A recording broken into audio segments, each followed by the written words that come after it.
الحمد لله رب العالمين حمدا يوافي نعمه ويكافئ مزيده. يا ربنا لك الحمد كما ينبغي لجلال وجهك ولعظيم سلطانك. اللهم فصل وسلم وزد وبارك على منبع الأنوار سيدنا محمد الحبيب المختار وعلى آله الأبرار وصحابته الأخيار. مسلمانانی خۆشەویست، السلام عليكم ورحمة الله وبركاته. واجبی ئێمە لە بەرامبەر حەزەتی ڕەسوولی ئەکرەمدا صلى الله عليه وسلم ئەرک و فەرمانەکانمان لە بەرامبەری ئەو نازداری پەروەردگارە، هەزاران درود و ڕەحمەت و سەڵات و سەلام لەسەر ڕوحی پاکیان لەسەر مسلمانان دانراوە کۆمەڵی ئەرک و فەرمان بۆ ئەوەی کەوا بەختەوەری دنیا و قیامەت بن، سەربەرز بن، لەگەڵ پێغەمبەر بن صلى الله عليه وسلم. کۆمەڵێ ئەرک و واجب و مافیان لەسەر دانراوە. یەکەم ئەوە بئیمان بە پێغەمبەر هەبێت، چونکە ئیمانهێنان بە پێغەمبەر واجبە. مسلمان کاتێک مسلمانە كوتبيتي أشهد أن لا إله إلا الله وأشهد أن محمد رسول الله، برقيد هم إيمان باوربونا ببيغمبر صلى الله عليه وسلم. جیاوازی ئێمە و ئەهلی کتاب خۆ ئەوانی بڕوایان بەخوا هەیە، بەڵام بڕوایان بە پێغەمبەر نییە صلى الله عليه وسلم. بۆیە ئێمە فەرق و جیاوازەکەمان لەگەڵ ئەوانە، ئێمە ئیمانێکی ڕاستەقینەمان هەیە کە فەرمانی خوایە، ئەوان بەڕاستی فەرق و جیاوازی ئەکەن لە نێوان پێغەمبەرانە. بڕوایان بە پێغەمبەرەکانی خۆیان هەیە، بەڵام بڕوایان بە خاتمی پێغەمبەرانیە کە حەزەتی محەممەد المصطفایە. خوای تەبارەک وتەعالا فەرمێت ئامینوا بالله فآمنوا بالله ورسوله والنور الذي أنزلنا والله بما تعملون خبير. خوای تبارك وتعالى أفرمي إيمان بينن بخوا إنجا ببيغمبركي خواك حزتي الرسول أكرم صلى الله عليه وسلم، حزتي محمد المصطفى وبو نوريك قرآن وبيام الرسالة خوا بيغمبري خوا صلى الله عليه وسلم كيما نازل من كردوا وكو ياساو دستور بو خلقاني سرزوي خوا بنور ناوي بردوا وكو بيغمبري جي بنور ناو بردوا قرآنی شی بە نور ناو بردووە. خوای تەبارەک وتەعالا ئاگایە لە کردەوەکانمان، ڕەقیبە بەسەرمانەوە، سەمیع و بیسەرە بەسەرمانەوە. یەکەم شت لە ئەرک و واجبی مسلمان لە بەرامبەر پێغەمبەرە صلى الله عليه وسلم ئیمانێکی ڕاست و دروستە، نەک وەکو منافقەکان یەقولون بأفواههم ما ليس في قلوبهم. ئەهاتن بۆ لای پێغەمبەر ئەیانووی ئیمانمان بە تۆ هەیە، بەڵام لەو دواوە لە پاشمنەوە ئیستیزان بە پێغەمبەری خوا کرد. یعنی بەدەم شتێکیانەوەت، بەدڵ شتێکیانەوەت. وەکو لەم جۆرەی لەم عەسڵ و زولفا زۆرە کە کار بۆ نەیار و ناحەزانی پێغەمبەری خوا کار بە ناودینیشەوە. گەورەترین خراپە لەسەر ئیسلام، ترسناکترین شەڕ و فیتنە لەسەر ئیسلام ئەوەیە شەڕ بە ئیسلام لەگەڵ ئیسلامە بکەی. حارب الإسلام بالإسلام، يعني بإسلام شر لقل إسلام، بإسلام لا إسلام بيوكو أمره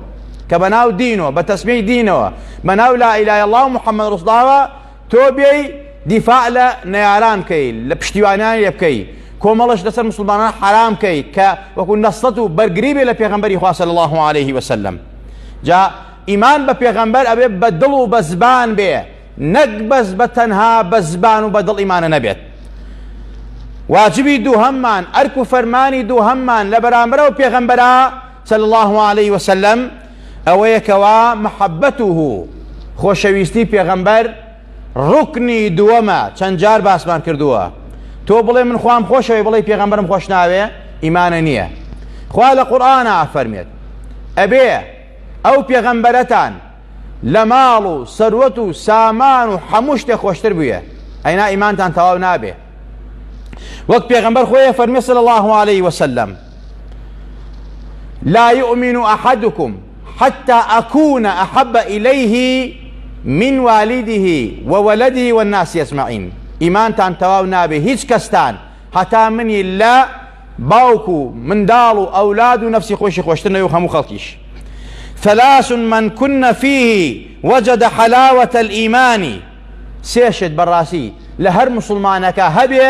ڕوو بدا ئەو کەسە بەڕاستی شیرینی ئیمان ئەچەژێ و چەشتوێتی. یەکەمیان من كان الله ورسوله أحب إليه مما سواه. ئەوەیە خوا و پێغەمبەری خوای لە هەموو شتێک زیاتر خۆش بێت، خۆشتر بوێت، خوا و پێغەمبەری زۆر خۆش بوێت لە حتا نەفسی خۆش. وأن يحب المرء لا يحبه إلا لله. خەڵکی بەس لەبەر خوا خۆش بێت،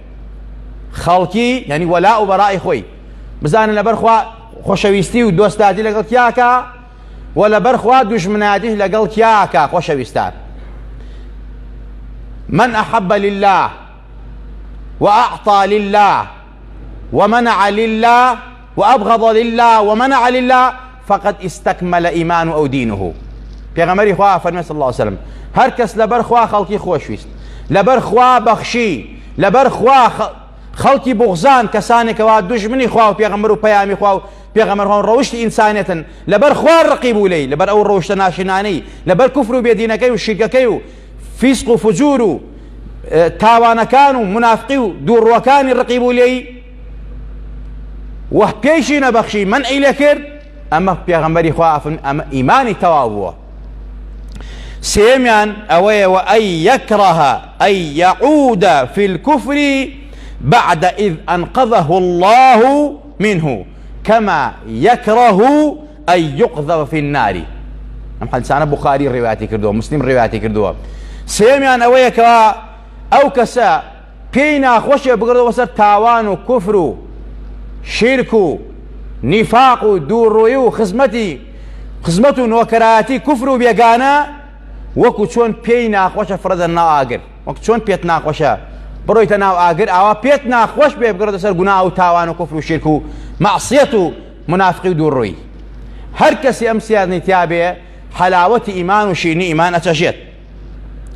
ئەسحابەکانی پێغەمبەری خوا صلی الله عليه وسلم زۆر تەعزیمی پێغەمبەری خۆیان کردووە، زۆر پێغەمبەریان خۆشویستووە، نەک بەس لە ماڵ و مناڵ و ئەولاد و خێزان و سەرۆ و سامانی دنیا، لە نەفسی خۆیان نەفسیان فیدای پێغەمبەر کردووە،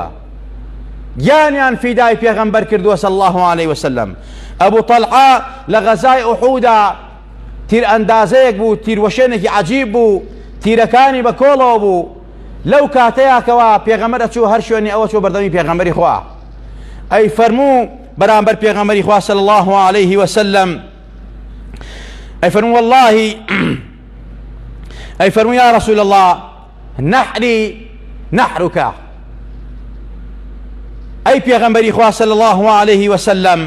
سنگی من سنگی تۆیە، ئەو تیرەکە بۆ تۆ تێبا لە سنگی من با، بەم شێوازە نحری دون نحریکە یا رسول الله، نحری دون نحریکە یا رسول الله، بەم شێوازە سنگی من ئەبێ بپێکرێن نەک سنگی تۆ یا رسول الله. یعنی گیانیان فیدای پێغەمبەری خوا کرد صلی الله عليه وسلم. عروەی کوڕی مەسعود ڕەزا و ڕەحمەتی خوای لەسەر بێ ئەفەرمێت لە پەیمانی حودەیبیا لە خزمەت پێغەمبەرە صلی الله عليه وسلم ئەو کاتە عروە ئیمانی نەهێنا بوو، ئەفەرمێت والله لقد وفدت کە باسی ئەسحابی پێغەمبەری خوا چۆن بوون بۆ پێغەمبەر صلی الله عليه وسلم، چۆن ڕێزیان لە پێغەمبەر گرتووە، چۆن تەعزیم و گەوریان بۆ پێغەمبەری خوا داناوە، چۆن ڕێزیان لەو پێغەمبەرە گرتووە. ئەفەرمی والله لقد وفدت على الملوك ووفدت على قيصر وكسرى والنجاشي والله ما رأيت ملكا قط يعظمه أصحابه ما يعظم أصحاب محمد محمدا. ئەفەرمێ والله من زۆر وەفداریم کردووە و بە نوێنەرایەتی قوڕەیش ڕۆیشتومەتە لای پاشا و گەورەکانی جیهان، چوومەتە لای قەیسەری ڕۆم، چوومەتە لای کیسرای فارس، چوومەتە لای پاشای حەبەشی نەجاشی، ئەمسالی ئەمانە نەمبینیوە بەڕاستی، نەمبینی وەکو ئەسحابەکانی پێغەمبەری خوا کە تەعزیمی پێغەمبەری خواکەن و پێغەمبەر بە گەورەزان و ڕێزی لێگرن، بەڕاستی ئەوان ئاوا ڕێز لە پاشەکانی خۆیان بگرن و حرمەت و ڕێزیان بە پاشەکانی خۆیان هەبێ. ئەفەرمێت والله إن تنخم نخامة إلا وقعت في كف رجل منهم فدلك بها وجهه وجلده أفرمي أو بيغمبر ناس دارا تفيقي فرنا أدا إلا كودتي أصحابك أم أصحاب أي قرتوا هنا بدمو شاي حديث بخارية نقبل نشون اشتوابي أما بخارية إمامي بخاري رواياتك أصحاب تفي بيغمبران هنا بدمو شاي أنا بيانا بو تبركي نك شرك شرك بيو كفر بيه وكو أمر خدمة كاركاني قاو رجولك وعلن بناو إسلام وبناو دينوا أصحاب آوار رجالنا بيغمبري خوا قرتوا إن جاء فرميت وإذا أمرهم ابتدروا أمره كاتك فرماني بيغمبري خوا يكسر دز بجي فرماني بيغمبريان جيبا جيكر شنو شوني تيانبو من جميل جي تيانبو أم لاولاي تيانبو يكسر أصحاب بيغمبر فرمانك لدمي درچوا يكسر جيبا جيانكر شنو بيغمبري بيغمبري أنا زاني بقوري خواني أنا زاني إن جاء خوش ويستان وإذا توضأ كادوا يقتتلون على وضوئه أو بيغمبرك دزنيوش يقر آوي دزنيوشكين الشر عن بولا سري كبراسي بتبرك بكاري بينا آواز تعصيم بيغمبري خواه كردو بيغمبران بقور زانية وإذا تكلم خفضوا أصواتهم عنده وما يحدون إليه النظر تعظيما له رواه البخاري أفرميت أو بيغمبر ناس دارا أو أصحابنا لخزمتها قسانك الزور بهي واشي قسانك يعني جاري أو بيغمبر خوي جوي لقصي أصحاب نبو أو أندا حرمتي أن بيغمبر قال شنك أخوة فرميت يا أيها الذين آمنوا لا ترفعوا أصواتكم فوق صوت النبي بوي هل سروا أساسا لدواي مردني شي لخزمت قبري مبارك يا دنيان برز نكدتوا إمام عمر لخلق توربوا فرميت شون لخزمت الروزي باكي بيغمبر دنگ برزكيتوا بيغمبر خوا فرميت دنگ برز مكروا لحضور يا بوي هندي العلماء رأيانواتا كاتي حديثي بيغمبر يخلون راوان نابي دنگ برز كيتوا چونك لبر خاطري حرمة بيغمبر صلى الله عليه وسلم إن جامت براسي تير سيري بيغمبري عن نأكد حرمة وتعظيما وقوري بو قوري بيغمبري خوا يعني شرمي عن لبيغمبري خوا أكد نانا تواني براسي تير سيري ناو شاوي بيغمبري خوا بكن صلى الله عليه وسلم أصحاب آوار رجال بيغمبري قلتوا أعوان نبي شيرين إيمان ناتشي أعوان نبي برامبر بيغمبري خوا إيمان وتواو نابي نك محمد دواي كيو نك پشتیوانی نارەکانی بکەیت و نەک بڵێ خۆ پیشاندان و یا کۆمەڵە شت بکرێ بۆ پێغەمبەری خوا حرام و جائز نییە خزمەتەن بۆ کوفر و نارانی پێغەمبەر صلی الله عليه وسلم خۆشەویستان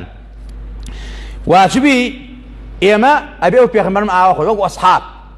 ئەصحابی کەالنجومی بئەیهم اقتدەیتم ئەصحابەکانی پێغەمبەری خوان قودوەن بۆ ئێمە اقتدایان پێ بکەین ئەوان ئاوا ڕێزیان لە پێغەمبەری خوا گرتووە تفي بيغمبران بكاري نابو تبركي آوي دزنون بكاري نابو موي مباركان هلقرتوا إسا أو تراسي بيغمبري خوا كما ولا مو لا جلو برقكاني هموي أصحاب ولا انقردوا وتبركي جلو برقان خستوا بآوا خواردون وبو شفاء أصحابي بيغمبري خوا آوابون بويا خوا أفرميت براسي لوصفيانا لبيروزيانا رضي الله عنهم ورضوا عنه أوان لخوار راسين خوش لوان راسية لو بلابون فالذين آمنوا به وعزروه ونصروه واتبعوا النور الذي أنزل معه أولئك هم المفلحون أصحاب ويسركون خافا من براسي إيمانا براسي دو بيغمري خواهنا براسي أو بيغمران تعظيم كر زور بقوريان زاني زور رياضيان يقر غلو شانتان يقولون خواهي وكري خواهي يعني ما بيغمبر وما ينطق عن الهواء إن هو إلا وحي يوحى أما بيغمبر أبي حربتي بيغمراتي لا بقري إن جاء براسي بيغمبريان سرخص بجيان وبمار وسرو سامانيان انجا لقل اوشا براسي شويني قرآني بيروزي بيغمرو سنة بيغمري خواكوتن بوي اخوان اولئك هم المفلحون اوانا سركوتون اوانا ريز دقيراون توي مسلماني اتبع سركوي ابي ايمان وابي بيغمبري خوا ابي اوا بيغمبر تعظيم كيتو ريز وقوري بزاني بناي خوي قد باغي نكي نلي اللهم صل على محمد اللهم صل على سيدنا محمد نڵێ محەممەد بەتەنها بڵێ سەیدونا بڵێ نەبیونا حەبیبونا نوری چاومان ئابەم شێوازە ئەدەب بۆ پێغەمبەری خوا بکە ئەدەبت نەبێ من لا ئەدەبە لەهو لا دینە لەهو خصوص بەرامبەری پێغەمبەری خوای صلی الله عليه وسلم ئینجا خۆشەویستان کۆمەڵێک ئەیانوت بە بایازیدی بەستامی وەلی و ئەولایەکی خوا بوو ئەیانوو هەر کەسێک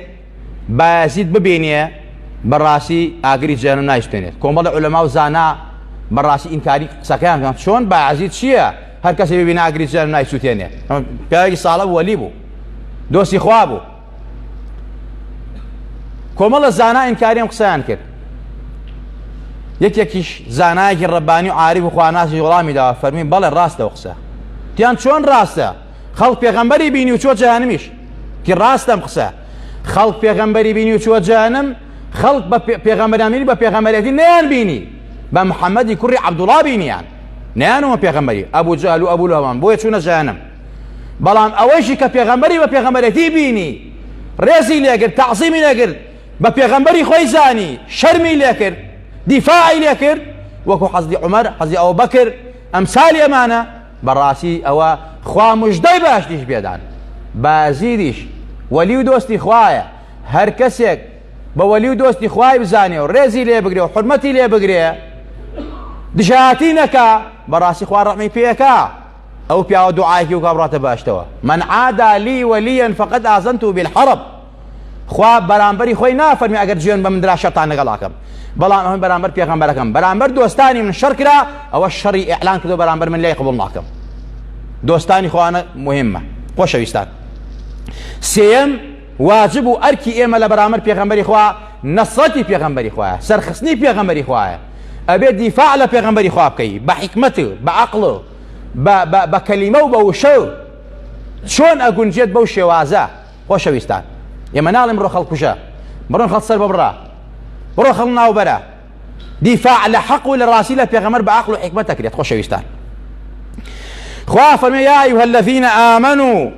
إن تنصروا الله ينصركم ويثبت أقدامكم. أي إيمان داران، أجر إيوا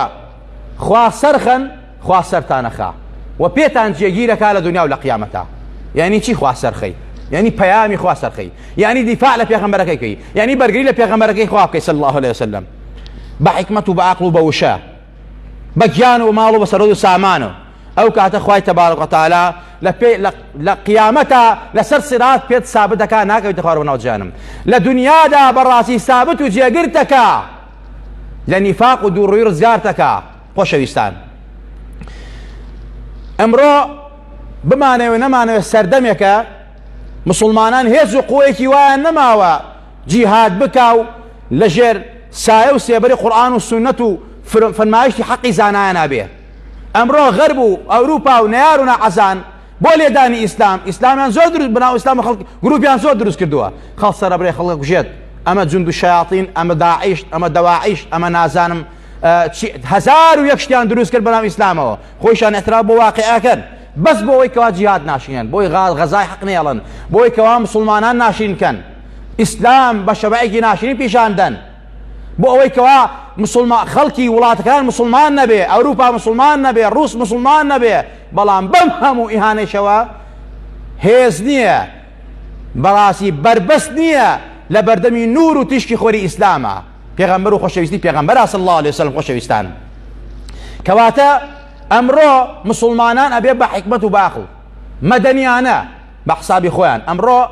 بەڕاستی دیفاعکردن، داواکردنی مافی خۆت بە ڕێگای مەدەنی هەیە کە خۆپیشاندانە، کە مزاهراتە. ئەمە بەڕاستی بە شێوازێکی شەرعی و ئەمانە تو ئەتوانی داوای حەق و مافی خۆت بکەیت، دیفاع لە پێغەمبەرەکەت بکەیت، دیفاع لە دینەکەت بکەیت. بەرهەمیش هەیە و بەرهەمیشی زۆر بووە. خۆشەویستان، چونکە پێغەمبەرمانە فەرمێت من رأى منكم منكرا فليغيره بيده فإن لم يستطع فبلسانه فإن لم يستطع فبقلبه وذلك أضعف الإيمان.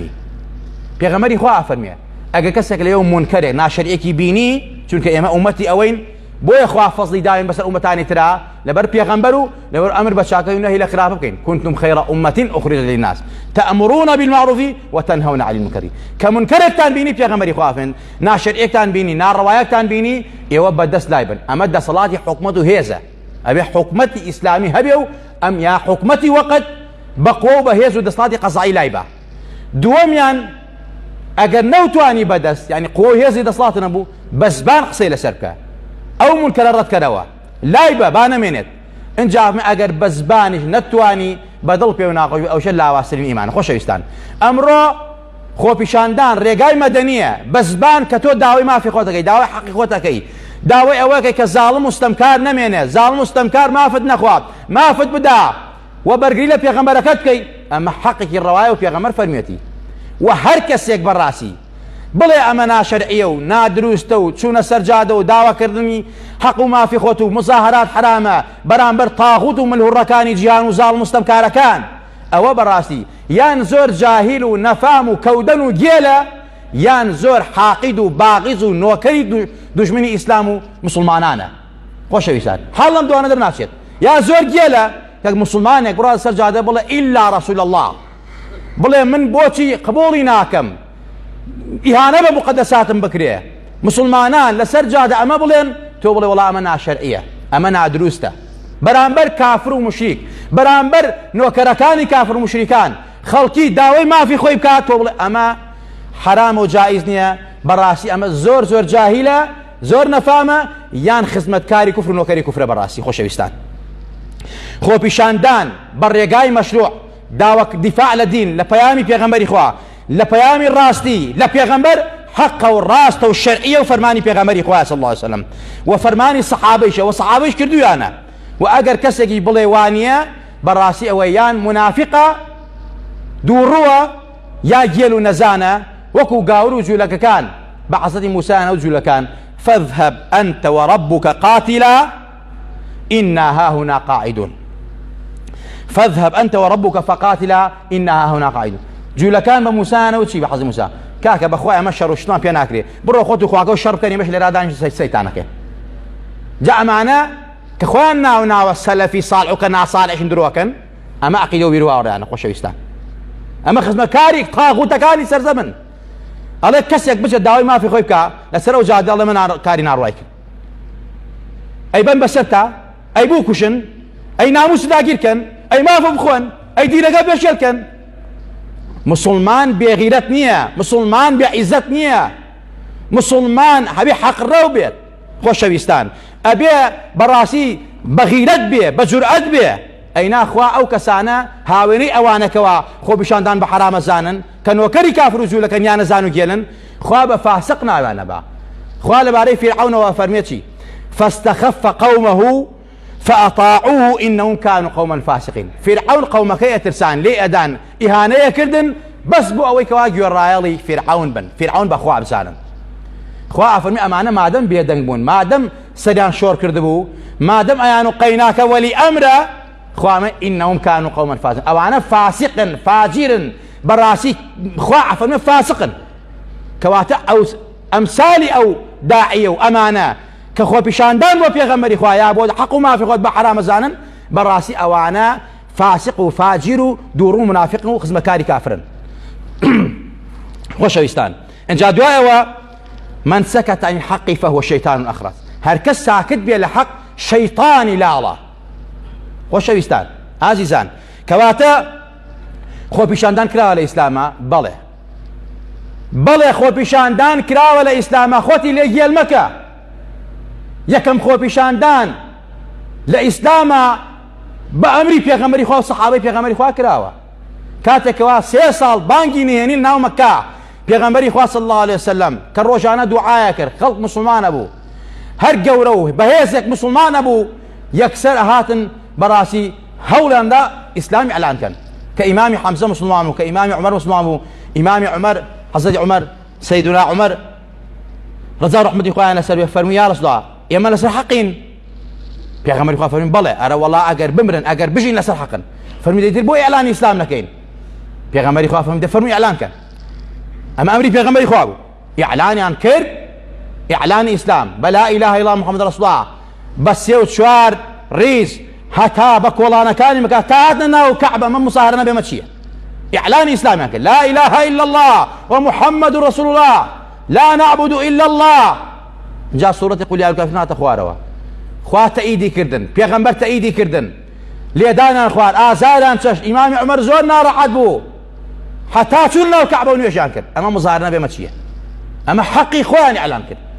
أم روش خلق كو بيتو دفاع لبيغمبري خواكا نار زايدر ميراجانكا برقي لبيغمبري خواكا عيني أويك برامر وكافران أوان وستان أم روش مسلمانان سلاحي دسيان تنهانا رازية بدم بوشو بمدنيان دفاع لبيغمبري خواكا تۆیەکی نەزانی جاهیل و خزمەتکاری نۆکەر و کوفر و هەرچی خراپەی ئەخلاقی لێت دەرکەو ئەڵێ ئەمە حرام و جائز نیە و مسلمانان سار دەکەیتەوە هەی دوژمنی خوا و پێغەمبەری خوا صلی الله عليه وسلم. خۆشەویستان ئەو خۆپیشاندانانە ئەکرێت چ بۆ دیفاع بێ لە پێغەمبەر بۆ دین چ دیفاع بێ بۆ قوت و نانبڕینی خۆت هەمووی حەق و شەرعیە و لە ئیسلام ئاماژەی پێکراوە. ئینسان لاڵ بێ بەڕاستی فاسق و فاجرە، ئینسان بێدەنگ بێ شەیتانی لاڵە. خۆشەویستان کەواتە خۆپیشاندانەکان ئیسفادەی بووە باڵێ هەر ئەو خۆپیشاندان و میهرەجانانەی کەوا لە جیهانا کرا لە مالیزیا لە یەمەنا لە عێراقا لە شاما لە هەر وڵاتەکە ئەم خۆپیشاندانە کرا دش بە فەڕەنسا و بە ماکرۆن و بە ئەمسالی ئەمانە و بە نۆکەرەکانی وڵاتانی خۆشمان کە خزمەتکاری ئەوانن کە کرا بەڵێ بەرهەمی بوو. بەرهەمەکەی وڵاتانی ناوە سەرخەت زۆرێک لە وڵاتان بەڕاستی ماکرۆنی خەسیس و پیسیان بە پیاوێکی دەست درێژ ناوبەر بە پیاوێکەوە ئیهانەی کردەوە مقدەساتی خەڵکی و مسلمانان ئیهانا کرد لەوانە نەتەوە یەکگرتووەکان یەکێتی ئەوروپا هات بە سەرخەت کاکە تۆ غەڵەتی کرد سەر دای لەبەر باوکیشی غەڵەتی کرد. ئەمە بەرهەمی چی بوو؟ بەرهەمی وەحدەتی مسلمانان بوو، بەرهەمی ئەو خۆپیشاندانانە بوو کەوا مسلمانان بە یەک دەنگیان و لا إله إلا الله محمد رسول الله فیدات بێ ئەی پێغەمبەری خوا باوک و دایکمان. بەم شێوازە کاکە تۆیەکی خزمەتکاری کوفر لێرەوە ئاواکەی ئینجا دوایەوە زۆرێک بەم وەحدەتی مسلمانانە مسلمان بوون وەکو چۆن لە 11 سێپتەمبەرا ویستیان ئیسلام بڕوخێنن بەڵام مسلمانان زیایی کرد و مسلمانان کەمی نەکرد. بەمەش کە ماکرۆن کردی بەڕاستی بەرهەمی بۆ مسلمانان زیاتر و بڵێ مسلمانان نقصان بوون یا کەم بوون یا زەری لە مسلماناندا. خۆشەویستان کەواتە تۆی مسلمان ئەبێ ژیر بی عاقڵ بی. زۆر کەس بەناو دینەوە فریوتەدا بەناو دینەوە خەڵەتێنێ بەناو دینەوە دوور تەخاتەوە لە محەبەتی پێغەمبەری خوا. ئەبێت تۆ عاقڵ بی ژیر بی بەغیرەت بی بەرامبەر بە دین و پەیام و پێغەمبەرەکە صلی الله عليه وسلم. یا ربی خوای لە تەپارنەوە لە گوناو و تاوانەکانمان خۆش بی عاقیبەتمان بەخێر بیێڕی. یا ربی خوای گیان ئەوەی دۆستمانە دۆستی بی ئەوەی دوژمنمانە دوژمنی پێغەمبەرەکەتە یا ربی خوایگە شیاوی هیدایەتە خوایە مەک پێغەمبەر دوعای هیدایەتی بۆکەین ئەگەر شیاوی هیدایەت خوایە عالیەها سافیلەها خۆی جاش ناوبەری خوایە سووک و ڕسوای کەی خوایە لەوە زیاتر سووکیان کەی ئەوانەی کەوا پشتیوانی کوفرەکەن و نۆکەری کافر و مشریکان و دیفاعیان لێکەن و عوزریان بۆیەنەوە بەرامبەر مسلمانان کافرەکەن خوایە لیان قبوڵ نەکەی خوایە سووکت کردن خوایە زیاتر سووکیان کەی خوایە ڕسوات کردن خوایە زیاتر ڕسویان کەی خوایە جێش و جاشیان ناوبەری. یا ربی خوایە دەپارێنەوە هیدایەتی گەنجەکانمان بی عاقیبەتی پیرەکانمان بەخێر بێڕی. یا ربی خوایە گیان وڵاتمان پڕ هەرزانی کەی وڵاتمان پڕ فەرعی و خۆشی کەی گرانی و ناڕەحەتی لە وڵاتمان نادەی بارانی بە ڕەحمانمان مەبارێنە خوایە بارانی بە ڕەحمانمان مەبارێنە کانی و کارزەکانمان بتەقێنە. یا ربی خوایە کاربەدەستی وڵاتمان یان بۆ ئیسلاحکە یا تەفروتونیان کە کاربەدەستی باشتر و چاکتر و ئەمینتر و ئیماندارتر بخەرە شوێنەکەیان. یا ربی خوایە بە ئیمانمان ژێنە بە ئیمانمان برنە بە ئیمان و زیندومان کەرەوە بە زەوی و بە کەساسی و دامایی و تەسکی و تاریکی ناو گۆڕمان نابێتەوە پێغەمبەر بمان ناسێتەوە بیناسینەوە تکامان بۆ بکە و شەفاعەتمان بۆ بکە لە ناو گۆڕەکە بە زبانێکی پاراوە بە سەدایەکی بەرزەوە بڵێن ئەوە پێغەمبەری خوایە ئیمانمان پێهێنا شوێن ئەو کەوتین ئەو پێغەمبەری فەرمێ ئێوە ڕاستان کرد منی شەفاعەتان بۆ بکەم لە ڕۆژی قیامەتە لەسەر پردی سرات وەک بەرگ بپەڕینەوە قاچمان سابت بێ جێگر بێ نەکەوینە خوارەوە بۆ ناو جەهەنەم بۆ ناو بنی جەهەنەم. یا ربی خوایە لە ڕۆژی قیامەتە لەژێر بەیداخی لا إله إلا الله ومحمد رسول الله عەشرمان کەین لەسەر چیمەنەکانی باش لەسەر عەوزی کەوسەر لەگەڵ پێغەمبەرا کۆمان کەیتەوە دامان بنێی پێغەمبەری لەگەڵ ئەصحابی پێغەمبەری خوا صلی الله علیه وسلم بە دەستی مبارەکی و پێغەمبەر نازدارە ئاوی کەوسەرمان بەیتێ لە تیونەتی و نەکبەتی دنیا و قیامەت ڕزگارمان بێ. یا ربی خوای لە دەپارڕێنەوە هەموو ئەم فیتنە و قەیران و ناڕەحەتانە ڕووی لە وڵاتمان کردووە ڕووی لە مسلمانان کردووە خوای لە سەرمانی لاوە بە بەرەکەتی ناوی حەزەتی محەممەد الموستەفا کە ئەو ناوە لە پەنا ناوی خۆتا داوناوە کە ئەو ناوە خۆت ڕێزی لێگرتووە کە ئەو ناوە پیرۆزت کردووە بەرزت کردێتەوە خوای ئێمەش بەرزکەیتەوە شیفای جەستەی هەموو لایەکمان بی شیفای ڕوعی هەموو لایەکمان بی شیفای دڵی هەموو لایەکمان بی شیفای نەخۆشی خەستەخانەکانمان بی شیفای نەخۆشەکانی ماڵۆمان بی خوایە ئەم دەرد و وەبا و نەخۆشی و کۆرۆناچە ئەم سەیل ئەسقامە لە وڵاتمانە هەڵگری پەروەردگارە ئەوەی مسلمانە تووشی بۆ خوا شیفاعەت بۆ پلەی بۆ نوێرە ئەوەی پێی وەفاتی کردۆ پلەی شەیدی بەرێ ئەوەی تایزە تووشی نەبوو سەلامەت وە خوایە سەلامەتیکەی خوایە لە سەرمانی لاوە خوایە لە سەرمانی لاوە بە بەرەکەتی ناوی پێغەمبەر صلی الله عليه وسلم خوایە لە سەرمانی لاوە خوایە بیدە بە سنگ و دڵی ئەوانەی کە دوژمنی تۆ پێغەمبەرە و مسلمانەکانن پەروەردگارە هەرچەند بەناو دینیش و دژاتێکە خوایە بیدە بە سنگیانە بیدە بە ناو دڵیانە یا ربی خوایە خۆیان و جێش و جاشان یا ربی خوایە تووشی دەردی بێدەرمان بکە حق و تۆڵەی پێغەمبەریان لێ بکەرەوە حق و تۆڵە و انتقامی مسلمانان لێ بسێنە آمين آمين أقول قولي هذا وأستغفر الله لي ولكم ولسائر المسلمين الحمد لله ثم الحمد لله الحمد لله الذي من علينا